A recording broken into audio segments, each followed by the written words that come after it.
This is Noah. In 1976, Noah was born in the United States of America to a man named John and a woman named Sarah. John and Sarah were married and had one other boy before Noah named Alex. Neither John nor Sarah was exceptionally intelligent or talented, but they worked reasonably hard in their careers to make up for it and create a life for themselves. At the time of Noah's birth, they made enough money to provide a sense of security for themselves and for their two sons, but not enough to feel any extra comfort. They were not poor, but pennies were often pinched and corners were often cut in order to sustain. For all intents and purposes, they were average, dead center, middle America. As time would pass, Noah and his brother would start to ingest and understand more of the world around them. They began to grasp the conditions of their lives and form their personalities and perspectives. Noah and Alex were quite different. Alex was a very positive individual who always tried to see things through an optimistic lens. He understood his parents' situation and recognized that they were doing their best with what they could, and he loved them for that. He appreciated what he had and loved enjoying the simple things in life. He liked camping, drawing, and playing the guitar. Noah, however, was far more pessimistic about his conditions and desirous of something bigger and better. He saw the world as a game of numbers and levels, one with winners and losers, one where money and status determined the winners, and one that he felt like he and his family were losing, and this upset Noah. Noah first made this determination for himself back when he was 10 years old, and all of his friends got a new popular toy. Everyone had this toy and it seemed so cool, so Noah asked his parents for one. When they told him they would not be able to get it for him, Noah didn't understand why. His parents told him that they didn't have the extra money to spend on an expensive new toy at the time, and that he should just enjoy the toys he had. But Noah still didn't understand why. He wondered what his parents didn't do right to be like his friends' parents. He wanted to be like his friends and have his friends' families, and have that toy. He wondered what it must be like to be that happy. When Noah was 12, his father got a decent-sized promotion at the company he worked for. Going from a floor position to a managerial role, Noah and his family's life would change significantly. Almost overnight, Noah would now have access to some of the extra comfort and niceties that many of his friends had. The family he wished for, he now had. Most of the toys he wanted, he could now get. Noah continued to grow older into high school. When he turned 16, he got his license. Noah observed many of his friends get new cars from their parents as a gift when they got their licenses, so Noah asked his parents if they would get him one. His dad said that even though things were going pretty well, it wasn't wise to purchase a new car at the time, but that Noah could share one of the two family cars with his brother when no one else in the family was using it. Noah accepted this and said thank you. However, inside, he was mad. He saw his friends' new cars that they didn't have to do anything for or share with anyone. He wanted to be like his friends and have his friends' families, to get that brand new car and not have to worry about anything. He wondered what it must be like to be that happy. When Noah turned 18, his mom got a promotion at her company. With their newfound extra income, Noah's parents decided to get him a brand new car as a high school graduation gift. Noah could now drive anywhere he wanted at any time without having to worry about sharing it. The life he wanted with his own car, he now had. Several years later, Noah would graduate from college with a degree in business. He didn't really know what he wanted to do, but he knew he wanted to make a lot of money and that it could lead to that. After graduating, he got a job as an intern for a big corporation. Throughout his internship, Noah didn't really enjoy his role and felt unfulfilled and unhappy. The work was boring and never felt like it had anything to do with him. Along the way, he made friends with some coworkers though. One of the employees that he became acquainted with was the VP of Sales and Marketing. This individual had a huge responsibility and influence in the company. He was clearly making a lot of money, and he would often treat coworkers to nice dinners and events. He had nice things, a big house, a cool car, and beautiful women would gravitate to him. Noah wanted to be this man and have that much authority, money, and all the beautiful women. He wondered what it must be like to be that happy. Noah decided that he needed to work harder and dedicate himself to the company, that he needed to find his way into an important role like that man he admired. Many more years would go by and Noah was still at the same company. He worked hard throughout those years, really hard. He was hyper-focused and stopped hanging out with a lot of friends, didn't see his family as much, and didn't really engage in anything outside of work. At this point, he had moved up numerous ranks in the company and was making a lot more money, not far from the VP of Sales that he envied as an intern. Noah had now bought himself his own home and a really nice new car.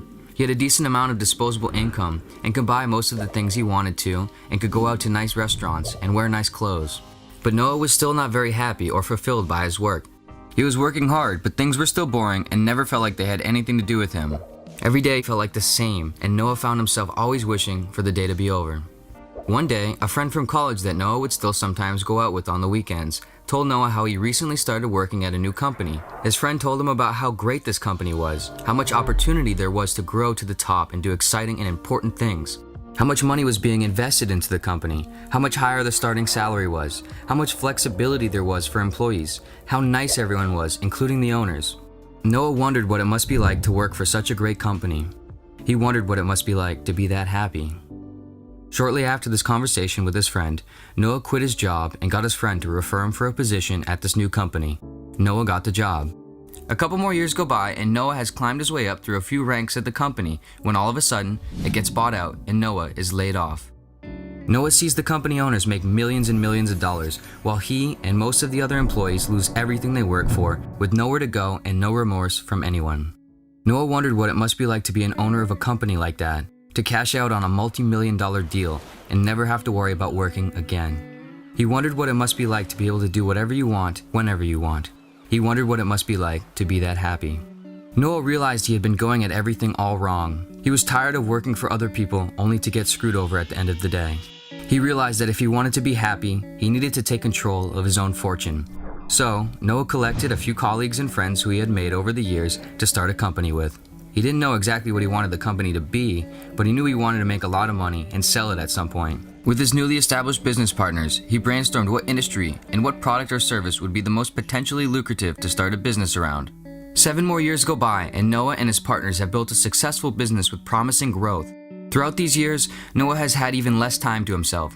The demands of being a company owner and building a business from the ground up took everything Noah had. He had no time outside of work. He would wake up early, go to work, get home late, go to bed, and do it all again the next day.